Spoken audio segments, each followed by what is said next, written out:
So we'll start again with these two.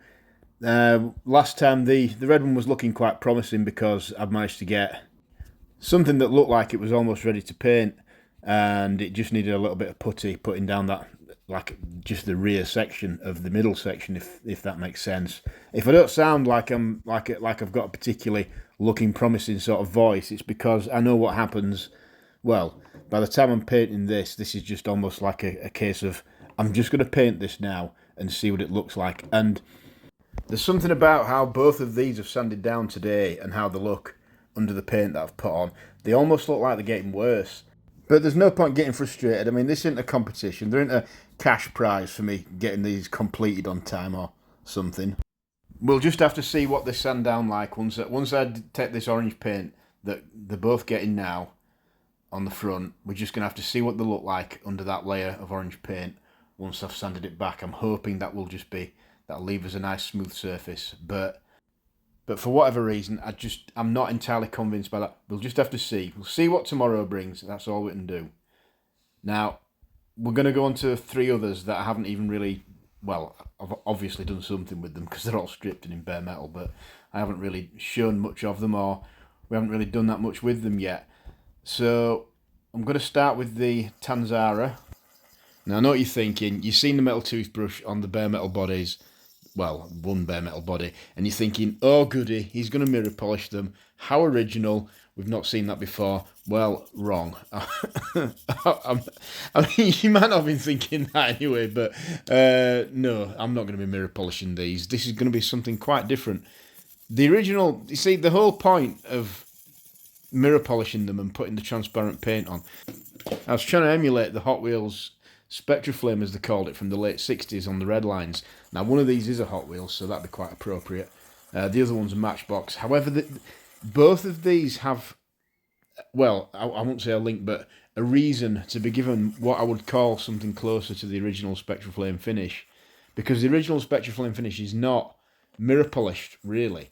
It's quite raw looking. So sounds daft, but almost like it's like natural metal that's underneath the transparent paint that they put on. I mean, it really is a spectacular effect. I'm not sure about Corgi rockets because I've never seen one in the flesh. I've only ever seen them in pictures, but I have got a fairly well-worn original Redline Spectraflame, so I've been able to look at the paint and see kind of how it was done. And it's definitely not mirror polished. It's quite kind of, I would say sort of flawed metal, but flawed in a good way because it does look really good. And that's what I'm trying to recreate with both of these. The Hot Wheels one, it's a new one, it's brand new.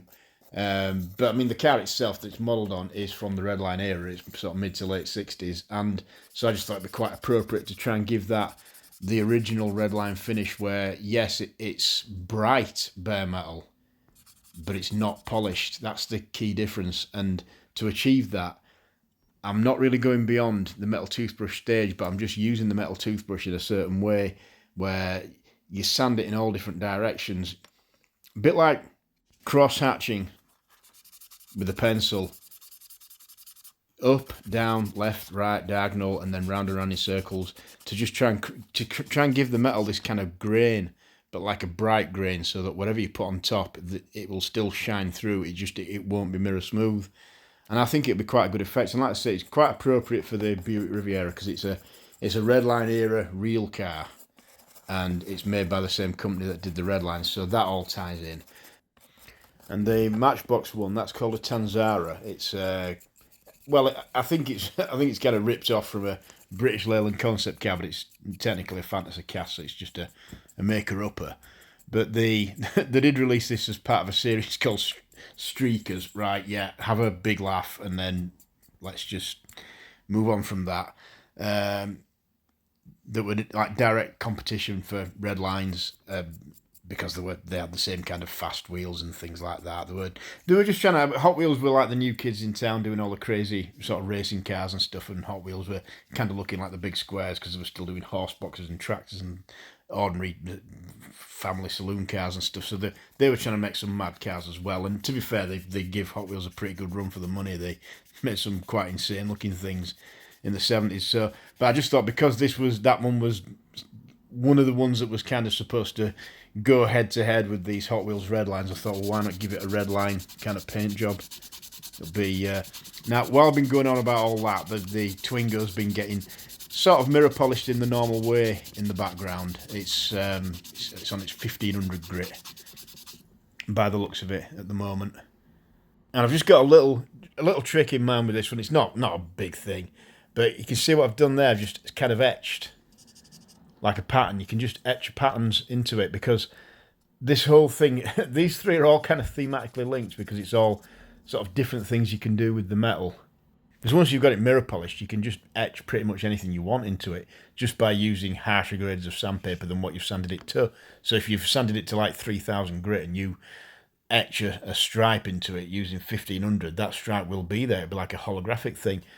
So I use the cutting mat just to sort of draw out a Renault logo, like the Renault Diamond logo, using masking tape. I mean, you've already got the dimensions on either side of the masking tape because it's going to be a constant width, and I just use some of the squares and measurements and stuff on the cutting mat just to get the angles right for the diamond. I've made the diamond a little bit oversized in the end. I think I made it far too big at first, and I had to make another one, but in the end I just got fed up of making little paper diamonds, and I thought, oh, it's going to look all right. It's only supposed to be a little bit of a extra gimmick. It's not like the be all and end all of what this Twingo's going to be. So I put the sort of Renault Diamond sticker onto the roof, and then I'm just sanding right up to the edges of the masking tape. You've got to make sure you go right up to the edges of the masking tape on all sides of it, on the outside of the diamond and the inside of the diamond, with 320 grit. So that will take the parts of the roof that aren't covered by the Renault Diamond will be taken back to 320 grit, and then Renault Diamond underneath will be left at 4000 or 5000 or whatever I got to it. So the diamond will still be mirrored, whereas the rest will just be a kind of brushed aluminium look. So that, when that gets painted using something transparent, that will always be there. There'll always be this kind of, just a bit of a shadow, like a ghosted on kind of Renault badge on the roof. I just thought it'd be a little bit of fun. So I'm going to get on to painting the first two bodies now. That's standard Tamiya red, but there we can see there's some crimson ink and crimson slightly pinkish, slightly purple. So I've just put a tiny little bit, like literally like 1 part of ink to about 20 parts of the Tamiya paint, just to give it a little bit of a tinge, just so it's not the same old red that I've been using all the time. It'll just have a little bit of a tinge to it.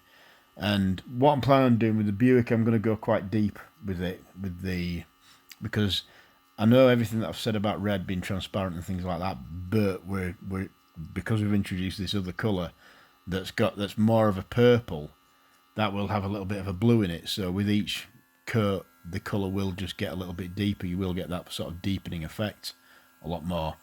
So with this one, we're going to put it on quite thick, so we get quite a deep crimson colour, like almost, it's not really heading towards magenta or anything like that, but it's definitely departing in that direction from red, so to speak. So I did put a bit of a mist coat on at first, and then a second mist coat, and then the third, the final coat. That's the sort of wet coat, and by this point the paint is quite thick, so we've got quite a deep sort of, I wouldn't call it raspberry, but we've definitely got like a deep sort of carmine red with this one. Because the other thing is, I want to experiment as well with, I've not actually done anything in this kind of well, I don't know what to call it, the kind of rougher sort of, more true to the original Spectra Flame. I've always gone on and mirror polished nearly everything that I've ever done. I've at least taken it to like a stainless steel look. I've never really left it as like this kind of raw metal before. So I just want to see what happens when you put varying thicknesses of coat on there. And the Buick was a good one to put the thick one on, because if it still turns out to show the slightly flawed metal through the paint and look like the original kind of red line colour, then that's fine. If it doesn't, if it just ends up kind of drowning that a little bit and just ending up being a really, really deep looking candy red, well, that's fine as well, because that would be very appropriate for this kind of car. So I can't really lose whichever way this turns out, but obviously this is what it looks like now, but we won't know what it's actually going to look like until 24 hours, especially with it being thick. So this is the other one, the Tanzara. This is the one that I want to try and get to look as close to like the original Redline finish as possible. So to do that, I'm just doing it slightly more risky. I'm just trying to get the whole coat that I want on in one go so that it stays a relatively light shade of this kind of crimson red.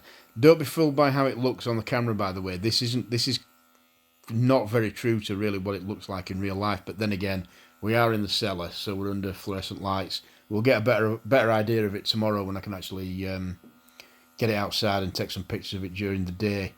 So it looks like a kind of orangey red. In fact, it looks like the kind of typical red that I always tend to do these in, but it's not. It is going on a little bit more pinkish.